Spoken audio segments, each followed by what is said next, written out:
안녕하세요. 장준호 교수입니다. 4차 산업혁명이라고 불리는 기술의 혁신에 이어 코로나19가 전 세계에 확산되면서 사람 간의 직접적인 만남은 줄었고 사회적인 교류를 위한 대안으로 소셜미디어가 떠오르게 되었습니다. 민주시민교육에도 새로운 고민과 변화가 필요한 시점이 되었는데요. 오늘은 소셜미디어의 딜레마 속 민주시민교육의 방향성을 하나씩 짚어보겠습니다. 열린민주주의 교실 공감, 지금 시작합니다.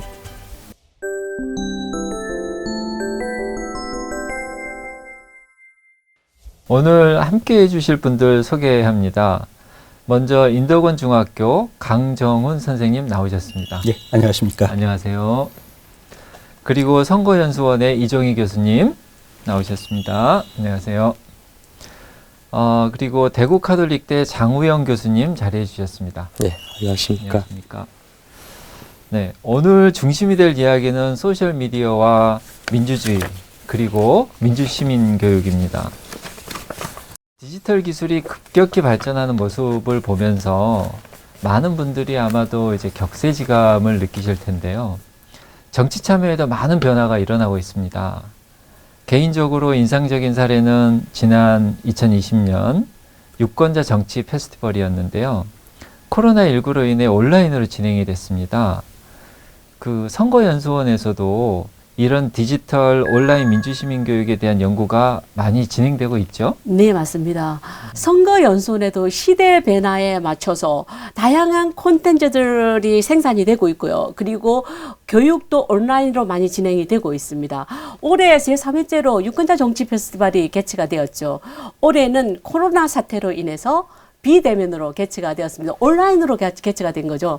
83개 단체와 16개 정당이 참가를 했습니다.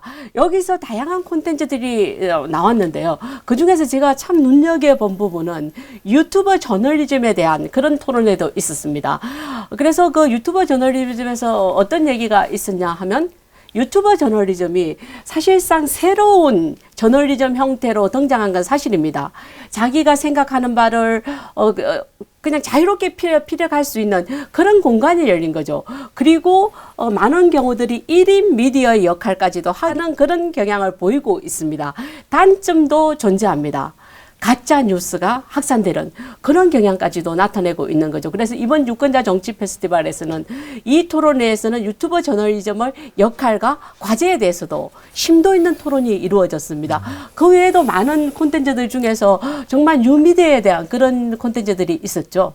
또 눈여겨볼 만한 부분은 선거 정치 미디어 리터러시 교육을 하고 있습니다. 저희가 미디어 리터러시 가이드북을 만들어서 언론인들 대상이라든지 유권자들 대상으로 다양한 강의를 하고 있는 거죠.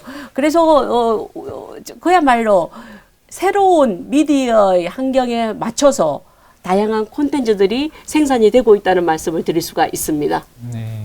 이번에 그 정치 페스티벌을 보면서 이렇게 새롭게 뉴미디어의 어떤 등장이랄까, 또 그리고 실제 그 커뮤니케이션을 하는데, 의사소통을 하는 데 있어서 이렇게 새로운 미디어를 많이 이용을 하고 있다. 네. 그리고 그 이용에 따른 다양한 문제점들도 선거연수원에서 연구를 하고 대응할 수 있는 방법들, 이런 것들을 고민하고 있다. 요거를 지금 말씀해 주신 거죠? 그렇죠. 맞습니다. 네. 어떻습니까? 장우영 교수님. 이렇게 그 디지털 미디어 수요와 공급이 아주 기하급수적으로 지금 현재 확장되고 있는 상황인데요. 장우영 교수님께서는 이제 뭐 인터넷 정치나 그리고 또 정치 커뮤니케이션 이쪽 분야에서 굉장히 연구를 많이 하시고 이제 주목도 많이 받아오셨는데요.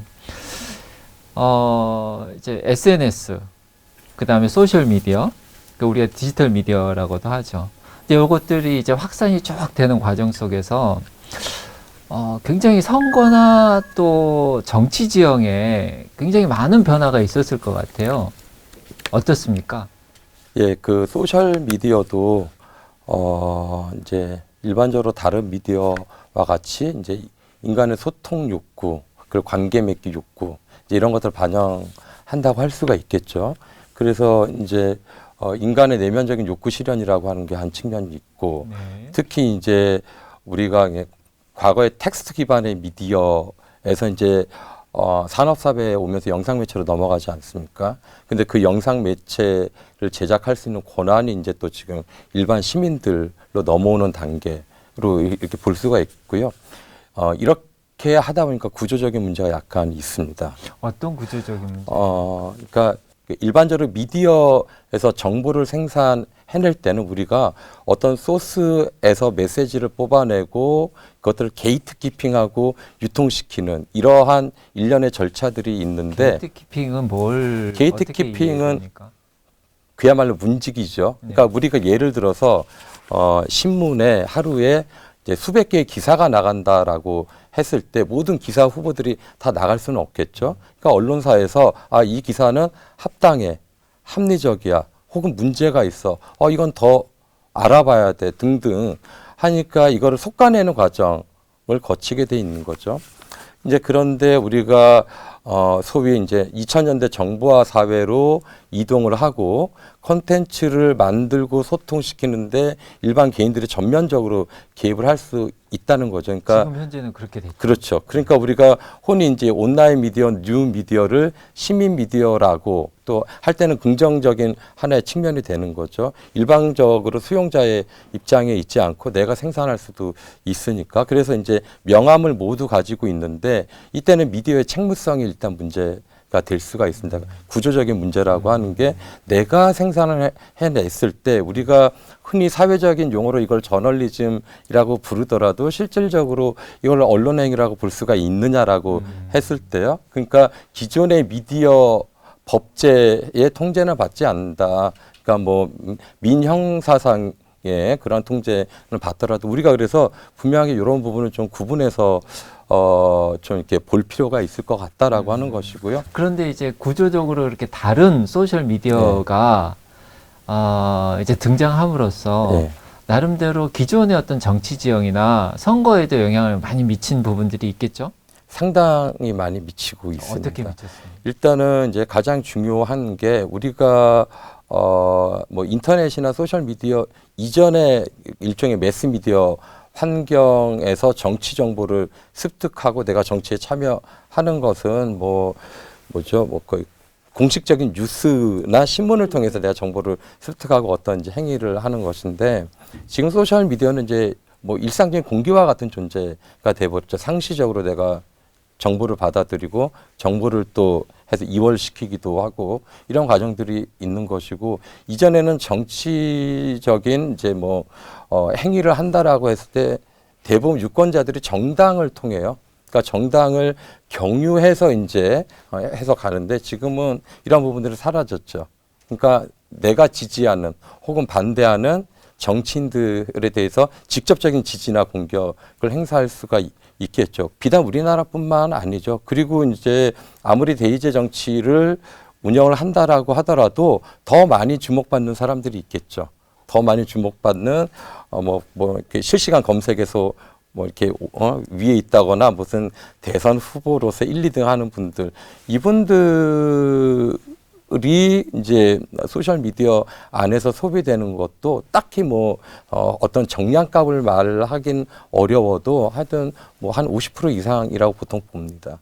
그러니까 굉장히 많이 이제 특정인에게 이러다 보면 이제 그 지지층 중심이라든지 포퓰리즘이라든지 이런 부분들도 문제가 될 수가 있겠죠.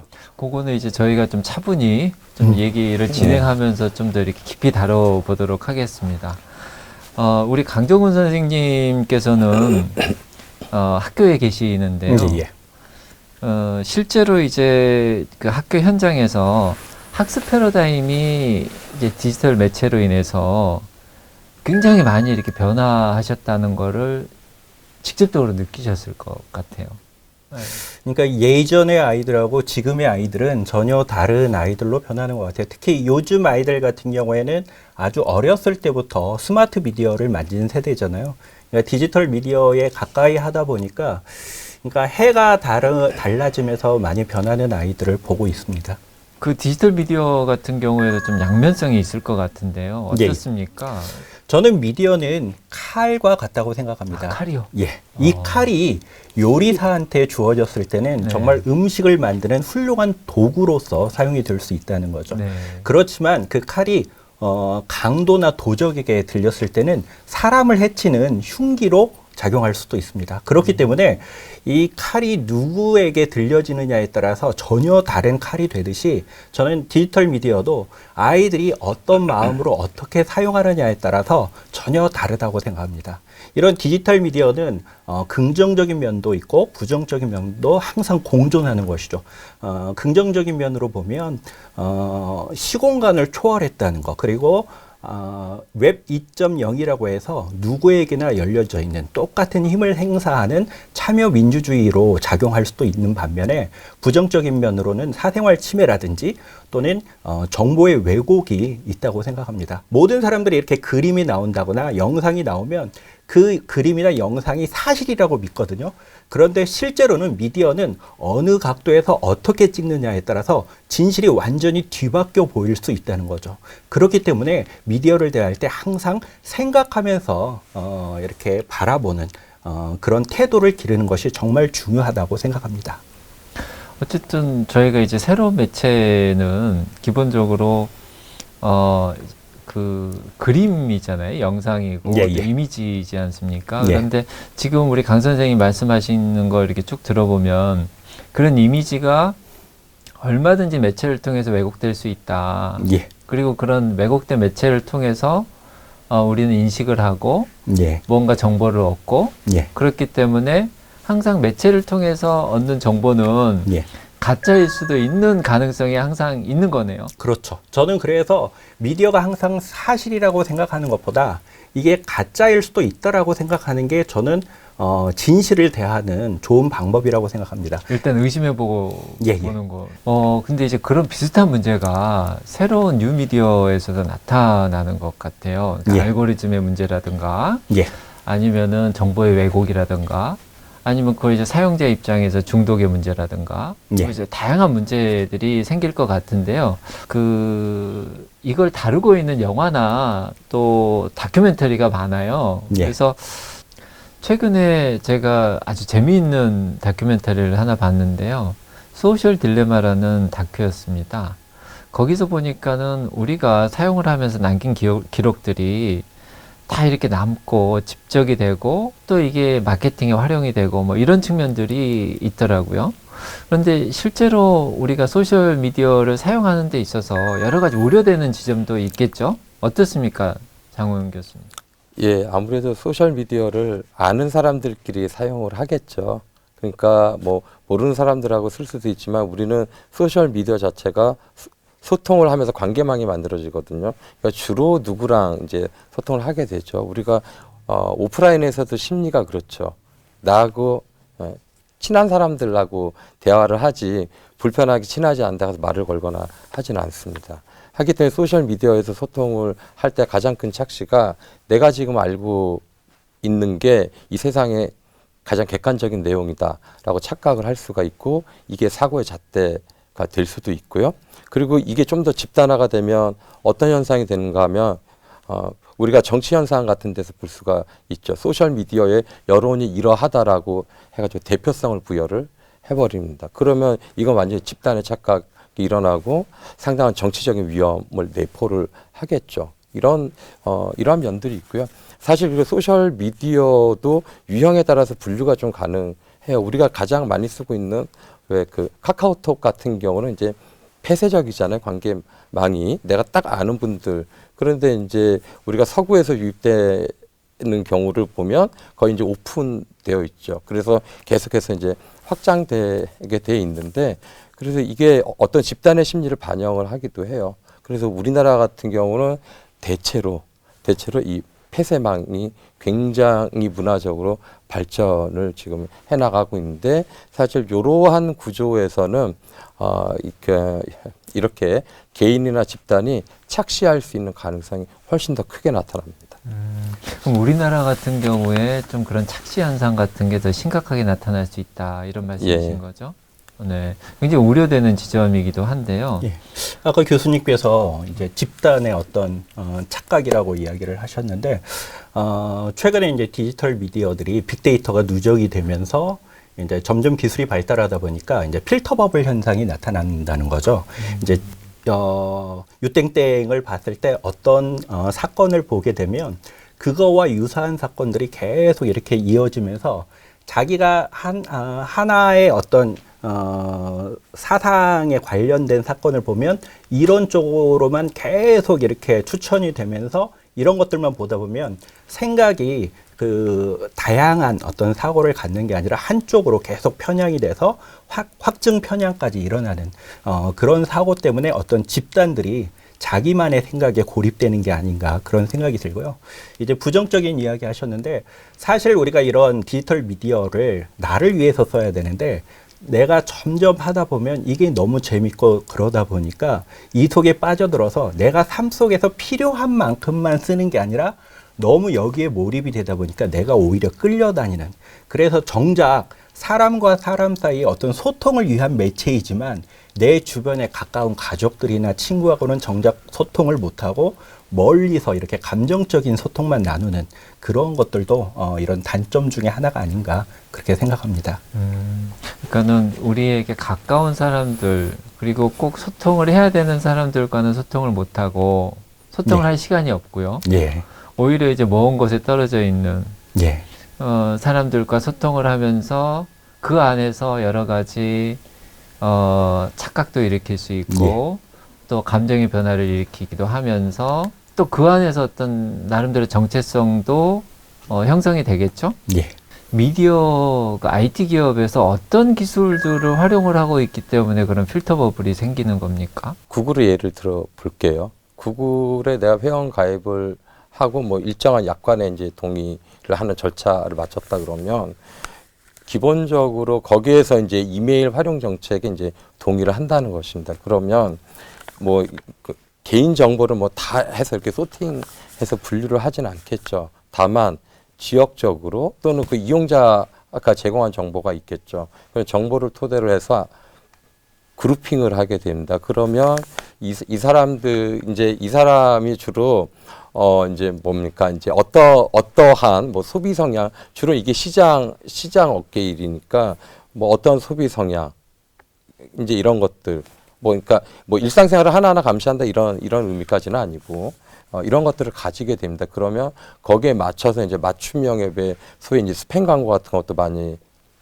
해서 들어올 수도 있고 아니면 그 이제 뭡니까 메일링해서 이건 너가 좋아할 만한 정보야라고 이렇게 해서 제공을 해줄 수가 있겠죠. 그러니까 상업주의의 그 한 단면이라고 볼 수가 있겠습니다. 그러면은 그렇게 기업에서는 네.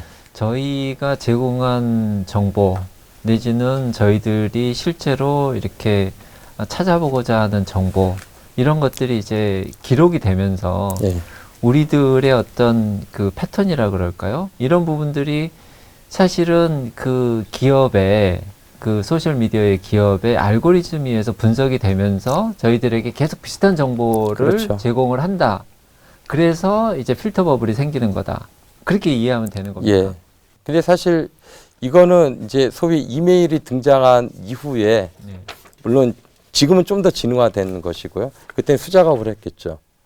예. 그러니까 사실 이 IT 산업이 발전하면서 뭐 일반화된 관행이라고 좀 볼 수가 있겠습니다. 어쨌든 이제 내가 보는 정보와 다른 사람이 보는 정보가 굉장히 다르다. 그러니까 맞춤형으로 제시가 되기 때문에 이게 이제 객관적으로 자기가 얻는 정보가 실제 진짜인지 이게 비교해 볼 수 있는 그런 가능성도 좀 줄어드는 거 아닙니까? 어떻습니까? 이종희 교수님 보시기에. 맞습니다.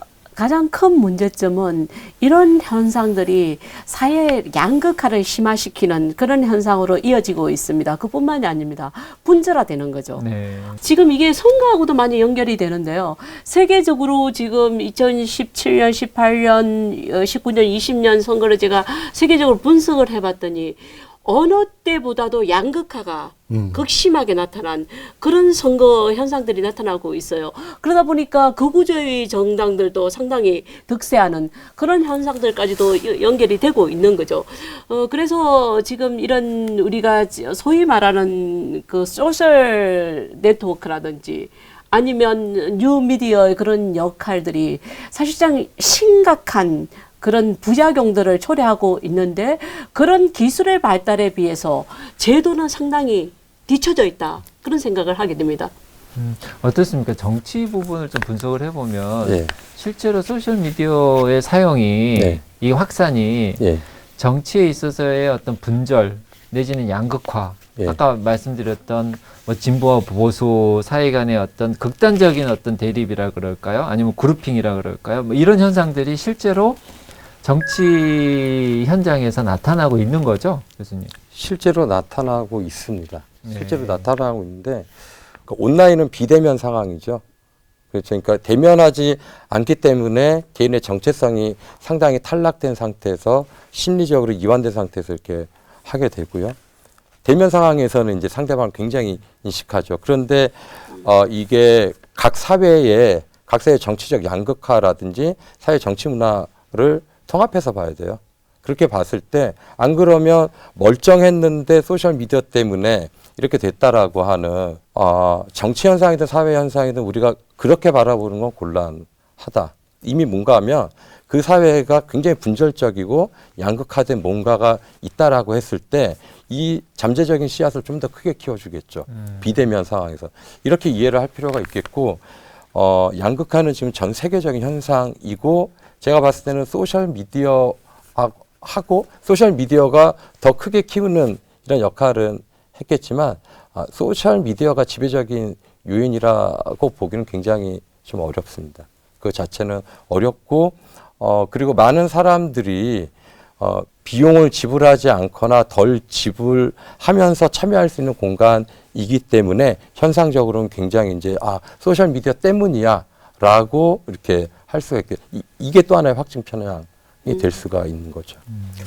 그러면은 그 양극화에 영향을 준 하나의 변수로서는 우리가 이해해 볼 수는 있으나 그렇죠. 그게 이제 뭐 100%는 아니다. 이게 지배적이다. 지배적이다. 얘 때문이야. 얘 이렇게 때문이야라고 우리가 이제 그것도 확증 편향적으로 얘기할 수는 없다. 그런 입장이신 거죠. 예. 사실 양극화가 꼭 나쁜 것만 있는 건 아닌 것 같아요. 긍정적인 기능도 있는데 뭐냐면 선거에 대한 관심을 많이 가지게 된 거죠. 특히 최근에 어떤 젊은 층이나 노년층이 선거에 대한 많은 관심들을 가져서 우리나라 선거에서도 투표율이 굉장히 높았고요. 이번에 미국에서도 높았던 것들은 긍정적인 부분이 아닌가 생각합니다.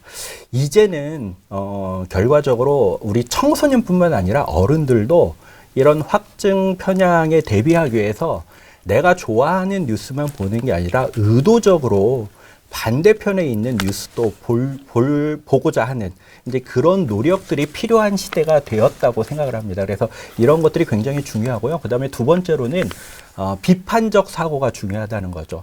주장이 있다면 그 주장에 맞는 근거가 합당한가 이런 것들을 항상 생각하면서 보는 습관을 갖는 것. 그다음에 뭐 예를 들어서 이 글을 올린 사람이 누구인가 그 사람에 대한 어떤 정보도 좀 확인하고 그래서 이런 교육들이 전반적으로 꼭 청소년뿐만 아니라 이제는 어른들도 같이 교육을 좀 받을 필요가 있지 않나. 그래서 이런 미디어 교육의 시대가 점점 더 빨라지지 않았나 그런 생각을 해봅니다. 네, 어쨌든 민주시민교육에 있어서도 그러한 부분들은 이제 반영해야 될 그런 거라는 생각이 듭니다. 네.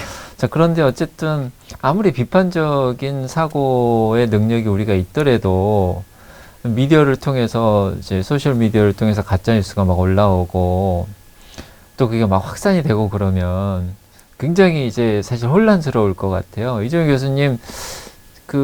최근에 좀 가짜뉴스에 대한 대항하는 어떤 그런 법안들, 세계 어떤 추세랄까, 뭐 이런 부분들에 대해서 연구하신 걸로 알고 있는데요. 좀 소개해 주시면 어떻습니까? 네, 세계 각국에서 다양한 대안들을 마련을 하고 있습니다. 먼저 독일을 한번 들여다볼까요? 독일의 경우에는 2017년 9월에 총선이 있었죠. 그 총선 전에 2015년에 앙겔라 메르켈 총리가 난민들이 있는 장소, 난민소를 방문을 합니다. 거기서 시리아 출신 난민 한 분하고 이렇게 셀카를 찍어요. 셀카를 찍었는데 2016년에 베를린에서 테러가 있었죠. 테러가 있었는데 그 이후에 어떤 가짜 뉴스가 퍼졌냐. 테러리스트와 같이 사진을 찍었다 해서 이 가짜 뉴스가 유포가 된 거죠.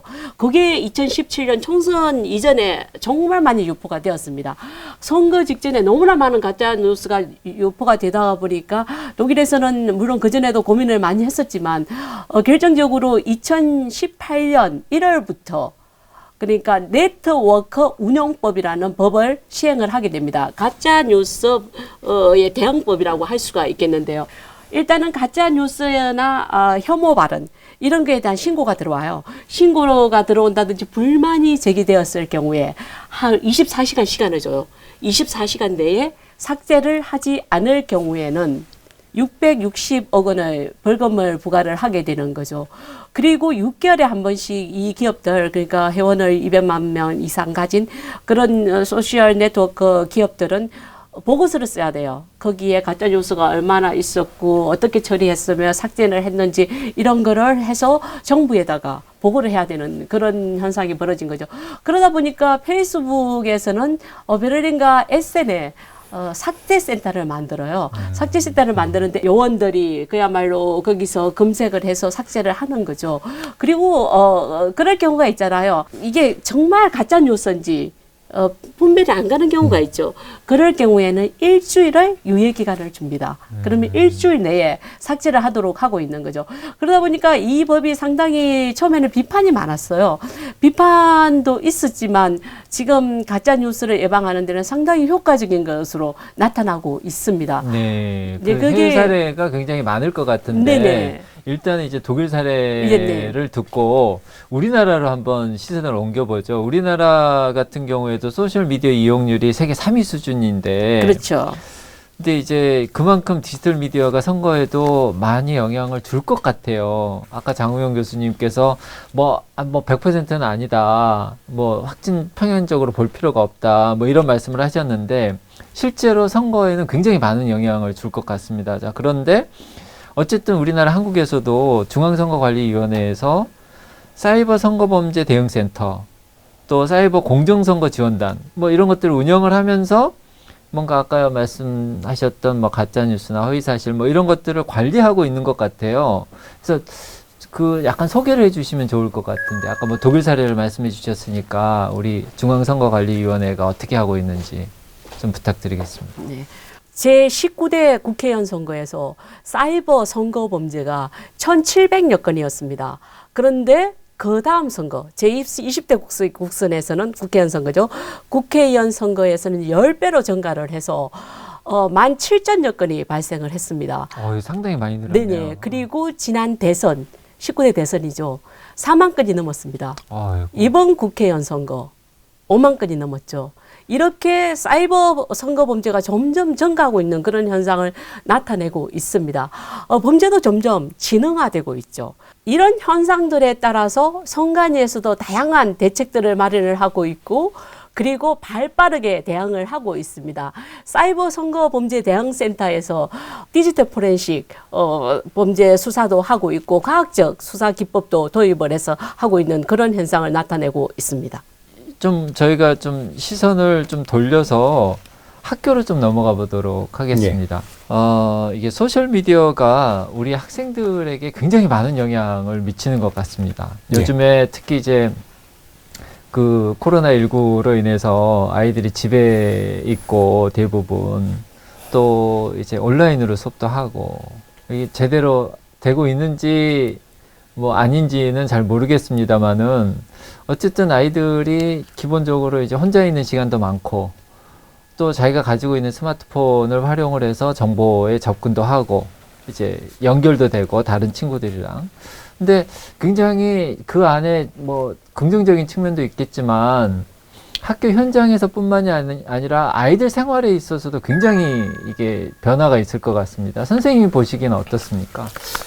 예, 부모님께서 요즘 가장 힘들어하는 게 아이들하고 이런 소셜 미디어, 디지털 미디어하고 이런 사용에 대해서 부딪히는 점들이 부모님께서 가장 힘들다는 이야기를 굉장히 많이 하고 있습니다. 또 우리가 최근에 이제 언택트 시대에 되면서 온라인 수업이 증가하고 아이들은 밖에서 이렇게 뛰어놀지 못하고 학교에서 친구들과 어울리지 못하다 보니까 자연스럽게 또 이런 디지털 미디어 속으로 점점 더 많이 들어가고 있거든요. 그렇기 때문에 그 안에서 나타나는 여러 가지 부작용들이 많이 있기 때문에 사실은 이런 디지털 미디어 교육이 정말로 중요합니다. 미디어 리터러시 교육. 그러니까 이제 저희 같은 경우에는 미디어 교육을 한 20년 동안 계속 해오면서 이런 온라인 수업이 시행되기 전에 사실은 우리가 아이들을 미디어에 대한 이해, 그리고 이런 것들을 가지고 어떻게 살아가야 될지 이런 태도나 습관 교육이 먼저 이루어져야 되는데 그런 교육 없이 아이들에게 컴퓨터만 주어지고 스마트폰이 주어졌다는 거죠. 부모도 학교도 이런 교육들을 제대로 충분하게 하지 못한 상태에서 이런 것들이 주어진다는 게 저는 문제라고 생각하고요. 그래서 왜 그렇게 준비가 안 된 상태에서 이렇게 미디어 교육을 그런 방식으로 진행을 했을까요? 뭐 그러니까, 법안의 문제도 있었습니까? 예, 그러니까 저희 같은 경우에는 2000년대 초반부터 이런 것들을 준비해서 계속 미디어 리터러시 교육을 해야 된다라고 많이 이야기를 해왔습니다. 그런데 실제로 2008년에 미디어 교육 진흥 법안이 만들어졌는데 실제로 저희가 만들어진 것을 보고 정말 안타까웠어요. 왜냐하면 미디어 리터러시 교육이 아니라 미디어 제작 교육으로 완전히 바뀌어서 왔더라고요. 그래서 실제로 이런 제작 교육을 위해서는 캠코더라든지 컴퓨터라든지 이런 것들이 매우 많이 들어가야 되잖아요. 그래서 실제로 지역마다 시청자 미디어 센터가 만들어지고 또 최근에는 미디어 교육을 하자고 했더니 코딩 교육을 들여왔다는 거죠. 그래서 정말 제작에 치우친 이런 기술을 가르치는 교육으로 이렇게 미디어 교육이 행해지고 있는데 사실은 이런 것들은 모든 아이들에게 필요하진 않다는 거죠. 모든 아이들에게 정말로 필요한 거는 미디어와 함께 살아가면서 미디어가 무엇이고 미디어를 어떻게 활용해야 되고 미디어와 어떻게 살아갈지에 대한 더불어 살아가는 그런 디지털 시민 교육이 더 필요하다라고 생각을 합니다. 그래서 저는 가능하면 아까 성관위에서 미디어 교육을 하고 있다고 했잖아요. 미디어 리터러시 교육을 하고 있는데 어른들만 할 게 아니라 미래의 유권자인 아이들에게부터 시작해서 좀 아이들이 충분하게 미디어와 어떻게 살아갈지에 대한 교육이 이루어지는 게 우선이 아닌가 그렇게 생각합니다. 네, 저희도 그 청소년 대상으로도 학생들 대상으로도 하고 있는데요. 네. 외국의 사례를 한번 눈여겨볼 필요가 있을 것 네, 같습니다. 미국의 경우에는 워싱턴주였죠. 워싱턴주에서 2016년에 미디어 리터러시 교육을 할 수 있는 법안을 만들었어요. 할 수 있도록 하는데 거기 그 법안 중에 조금 눈여겨볼 만한 부분은 교육감이 어떻게 효과적으로 미디어 리터러시 교육을 하고 그리고 언론을 어떻게 다뤄야 될지 그런 부분들을 대안을 마련을 해서 주 5회에 보고를 하도록 하고 그런 법안이 만들어졌습니다. 그런 이런 법안들도 있고요. 그리고 이것도 미국의 케이스이긴 하지만 2018년에 캘리포니아에서도 미디어 리터러시 교육 강화 법안이 만들어진 그런 케이스가 있고요. 그리고 북유럽의 경우에는 덴마크에서 스웨덴에서 만든 미디어 리터러시 교육을 가져다가 유인물로 만들어서 유권자들에게 배포하는 그런 서로 공조해서 일을 하고 있는 거죠. 그러다 보면 이런 외국의 사례들이 우리가 참 많이 배워야 되지 않나 하는 생각이 들고요. 이탈리아에서는 포털 사이트들, 그러니까 대형 포털 사이트라고 같이 학생들을 대상으로 가짜 뉴스를 어떻게 판별을 하고 그리고 가짜 뉴스를 직접 아이들이 찾아냅니다. 찾아내서 자기의 SNS나 그 다음에 블로그에 올리도록 해요. 그리고 이거를 어떻게 찾아냈다. 그런 것까지도 학생들이 직접 실습을 할 수 있는 그런 대안들을 마련하고 있는 그런 거를 보면서 우리가 조금은 더 발빠르게 움직여야 되지 않나 하는 생각이 듭니다. 우리 장우영 교수님 어떻습니까? 이게 그 소셜미디어의 커뮤니케이션은 사실은 어떻게 보면은 보여지는 것에 있지 않습니까? 그러니까 예를 들자면은 데카르트식으로 뭐 나는 생각한다, 고로 존재한다.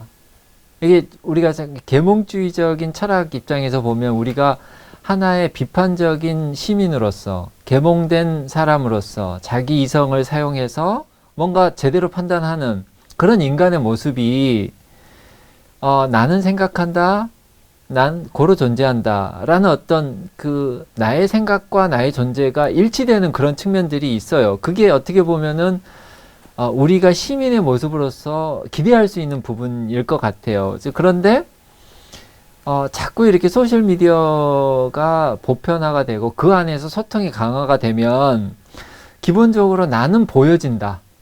고로 존재한다. 이미지를 통해서 내지는 짤막한 문장을 통해서 그 네트워크 속에 들어가서 내가 항상 보여져야 되고 항상 업데이트 돼야 되고 내가 소비가 돼야 되는 거죠. 그러는 과정 속에서 그게 이제 일상화가 되고 그런 커뮤니케이션이 일상화가 된다고 하면 우리가 시민으로서 바랄 수 있는 어떤 건전한 비판성이랄까 아니면은 비판 능력이랄까 아니면 성찰의 능력 또 이성적으로 생각하고 판단하는 능력 이런 부분들이 좀 약화되지 않을까요? 어떻습니까? 그러니까 우리가 현실하고 규범을 양립시켜야 되겠죠. 그러니까 뭔가 하면 제가 아까 소셜미디어가 인간 욕망의 실현 기제다 이렇게 좀 말씀을 드렸는데 여러 가지 이제 뭐죠 욕망이라는 거는 미디어 우리 내추럴하고 자연적인 그런 그렇죠. 현상이라고 보시는 거죠. 예. 그러니까 미디어 발전에 여러 가지 요소들이 있지 않습니까? 근데 이게 그냥 좀 더 지배적인 거를 사회적인 요인하고 개인적인 요인을 보면 왜 미디어 앞에 소셜자가 붙었을까? 여기서 소셜이라고 하는 것은 나를 중심으로 한다는 뜻이거든요. 내가 어떠한 지구상에 존재하는 미디어, 과거 미디어를 봐도 내가 주인은 아니잖아요. 나는 받아먹기 바쁘고 어디 가면 둘러리고 인터넷도 사실 좀 그렇죠. 자, 되게 오래됐죠. 10년 이상 됐는데 미니홈피 열풍, 광풍이 불었던 적이 있었어요. 그게 우리로 따지면 초기 소셜 미디어인데 그 미디어의 특징이 있습니다. 내가 주인이에요. 그렇죠. 내가 방명록에 쓰게 해주고 내 방에 입장하고 내 사진을 기록을 열람하고 이걸 전부 다 하는 거예요. 소위 친구 맺기 이것도 이렇게 된 거예요. 그 이전의 미디어에서는 쉽게 얘기해서 따라쟁이 비슷했는데 여기서 내 주인공이 되는 겁니다. 이게 현대판으로 와서 이제 국내용 카카오톡이라든지 지금 소셜 미디어가 왜 지배적인 요인이 될까라고 했을 때 지금 이제 장 교수님 말씀하신 대로 보여주고 싶은 거예요. 그렇죠. 그게 좋은 욕망이다, 나쁜 욕망이다. 지금 선호를 제가 말씀드리는 건 아니고 그런 욕망 표현이 있고요. 또 하나는 이게 기술을 통해서 구현이 된다는 거죠. 그러니까 소위 IT 이전의 기술에서는 이것을 구현할 수 있는 방도가 없었다라고 하는 거죠. 이 두 개가 계속 접목되는 상황에서는 이러한 종류의 미디어는 계속 앞으로 양산되고 그 생태계 안에서 나름대로의 진화의 논리를 갖고 갈 거예요. 이제 그런 맥락에서 우리 이종윤 교수님께 질문을 하나 좀 드려보도록 하겠습니다. 그 한 역량의 문제인데요. 어떻게 가짜 뉴스와 진짜 뉴스를 구분할 수 있죠? 어떤 능력이 있어야 그걸 구분을 할까요? 절차가 있나요? 간단합니다. 네 가지 사실만 염두를 해두고 들여다보면 될 것 같아요. 첫 번째로 체크할 부분은 출처를 보는 거예요. 이게 얼마나 믿을 만한 출처인지, 논문인지, 신문인지 이런 걸 보면 되겠죠. 그리고 작성자를 확인하는 방법도 있을 수 있습니다. 두 번째입니다. 출처 체크가 끝났으면 두 번째는 사실이나 의견이 있죠. 사실이나 의견이 얼마나 신빙성이 있는 건지를 알아야 되겠죠.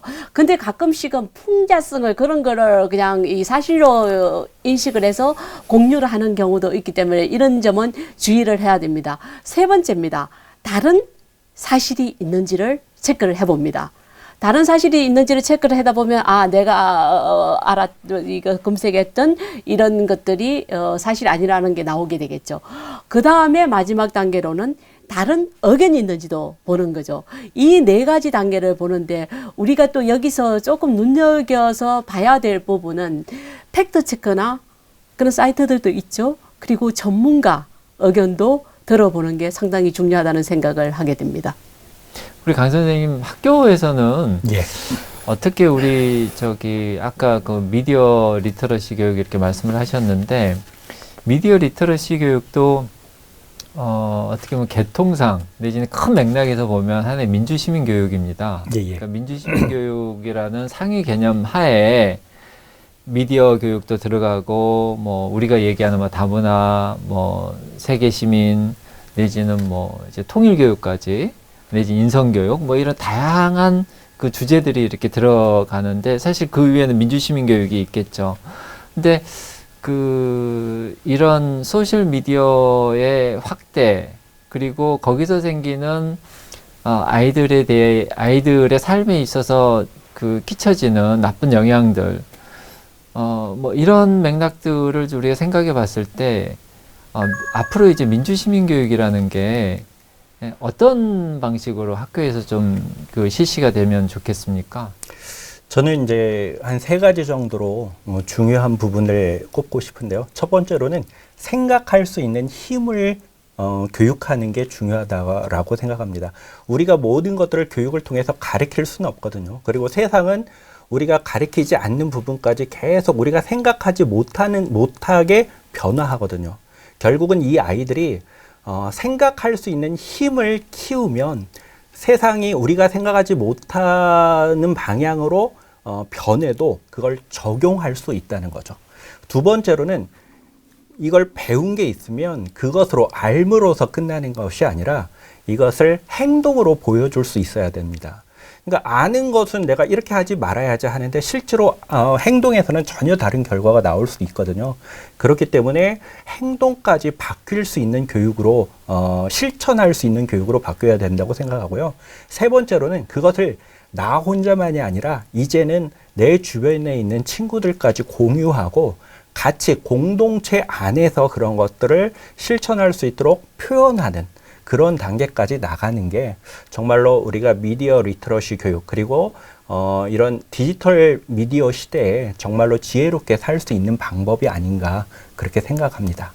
네, 생각할 수 있는 힘을 길러준다. 예. 이거는 소셜 미디어를 하지 말라는 얘기입니까?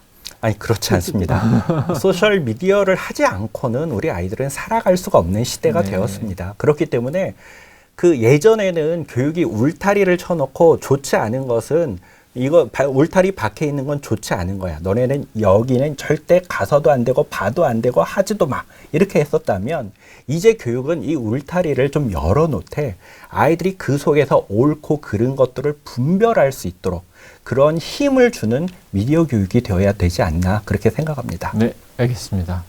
우리 장영 교수님, 소셜 딜레마라는 다큐를 보면서 왜 이런 제목을 붙였을까 좀 생각을 해봤어요. 근데 우리가 보통 정치학에서 보면 프리즈너스 딜레마라는 게 있지 않습니까? 그러니까 죄수의 딜레마라는 표현을 쓰는데 죄수가 자기만의 생각 속에 이제 서로 이렇게 두 죄수가 있다라고 했을 때 서로 소통을 하지 않고 자기만의 어떤 서로 이렇게 분리된 상태에서 서로 뭔가 정보를 공유하지 못한 상태에서 결정을 내릴 때 한정된 정보만 가지고 특정한 정보만 가지고 내릴 때 그게 이제 결국에는 자기가 최대한으로 얻을 수 있는 이익보다 이게 더 낮은 이익을 우리가 얻을 수밖에 없다라는 게 이제 사실은 이게 죄수의 딜레마의 핵심적인 내용인데 소셜 딜레마라는 것도 사실 그런 맥락이 좀 있는 것 같아요. 딜레마라는 것도 그런 맥락에서 저는 이 용어를 선택하지 않았을까 다큐에서 이런 생각이 드는데 그러니까 소셜 미디어라는 게 사실은 이게 굉장히 효용성도 있고 나름대로 가치가 있는 것이지만 이게 이제 소셜 미디어가 한편으로는 우리 연결시켜 주지만 한편으로는 우리를 굉장히 고립시킨다는 생각이 들어요. 특정한 방향으로. 그러다 보면은 소통은 하고 있지만 소통이 아닌 경우가 되는 거죠. 역설적으로.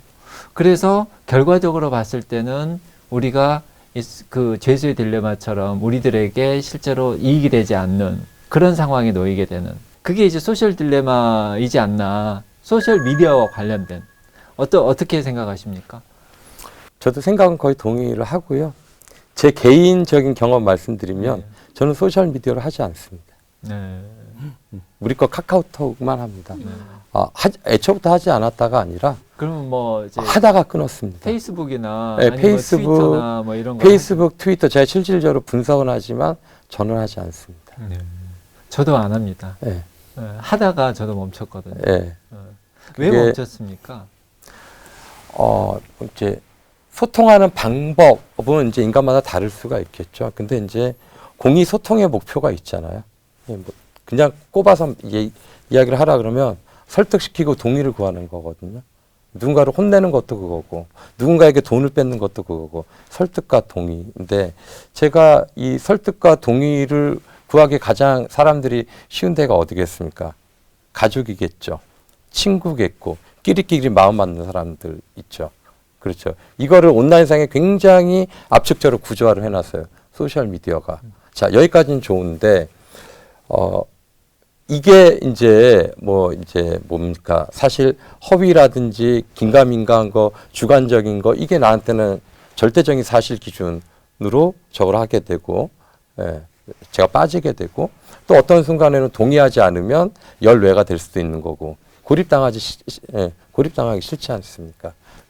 이런 면들도 있기 때문에, 제가 사람들하고 관계를 맺는 방식을 좀 더 제 개인적으로 달리해야 되겠다. 소셜미디어 자체는 부정은 하지 않지만, 나는 좀 다른 패턴으로 해야 되겠다. 그런 생각을 하게 된 것이죠. 네, 알겠습니다. 그 자체만으로도 사실 굉장히 그 좋은 메시지가 될 것 같습니다. 우리 이종희 교수님은 어떻습니까? 그 민주시민교육을 하는 입장에서 봤을 때 이게 소셜 미디어라는 게 이제 하나의 딜레마로서 우리한테 다가오는 측면이 있는데 민주시민교육이라는 측면에서 봤을 때 이 문제를, 이 딜레마를 어떻게 좀 접근을 하면 좋을까요? 저도 많이 우려가 되는 그런 상황인데요. 특히나 이런 확정 평양은 점점 심화되는 그런 현상을 나타내고 있죠. 우리는 믿고 싶은 것만 믿는 그렇죠. 거죠. 확정 평양이 심화되고 있고, 그리고 세계적으로 아까도 말씀드렸다시피 문제라 양극화, 급진화도 점점 더 심화되는 그런 경향을 나타내고 있습니다. 그래서 민주 시민 교육에 있어서 저는 무엇보다도 소통 교육, 토론이나 미디어 리터러시 교육이 정말 필요하다는 생각을 하게 됩니다. 그러면 미디어 리터러시 교육은 수용자들이 정보를 어떻게 비판적으로 받아들일 수 있는지를 알려줘야 되겠죠. 그리고 거기서 끝나는 것이 아니라 이 정보들을 바탕으로 해서, 그리고 내가 또 정보를 양산을 할 때는 어떻게 양산을 해야 될 것인지, 그야말로 그 윤리적인 측면도 같이 고려가 돼야 된다는 생각이 듭니다. 그렇기 때문에 민주 시민 교육에 있어서 여기서 시민성 문제, 시민 의식의 문제가 여기서도 대두가 된다는 생각이 들고요. 지금 민주 시민 교육 자체도 상당히 분절화되어 있는 그런 현상을 나타내고 있습니다. 그래서 민주 시민 교육의 제도화와 그리고 체계화가 정말 필요한 시점이 아닌가 하는 생각을 해보게 됩니다. 네, 아유, 고맙습니다. 지금까지 세 분과 함께 디지털 미디어 시대의 민주 시민 교육에 대해서 자세히 얘기를 나눠봤습니다. 그러니까 저희가 이번 시간에는 좀 그 소셜 미디어에 대해서 좀 비판적으로 좀 나름대로 접근을 해봤는데, 여기에 대한 성찰이 이제 앞으로 조금 더 심화됐으면 하는 그런 그 바람이 있는데요. 우리 세 분 선생님들 함께 해주셔서 너무 감사드립니다. 고맙습니다. 네, 감사합니다. 감사합니다.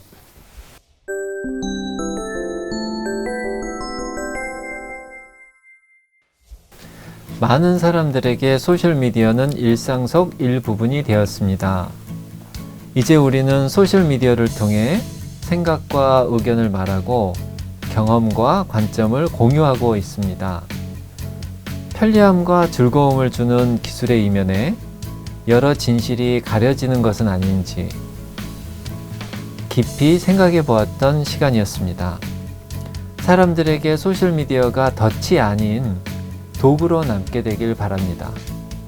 열린민주주의 교실 공감 여기서 마칩니다. 시청해 주신 여러분 고맙습니다.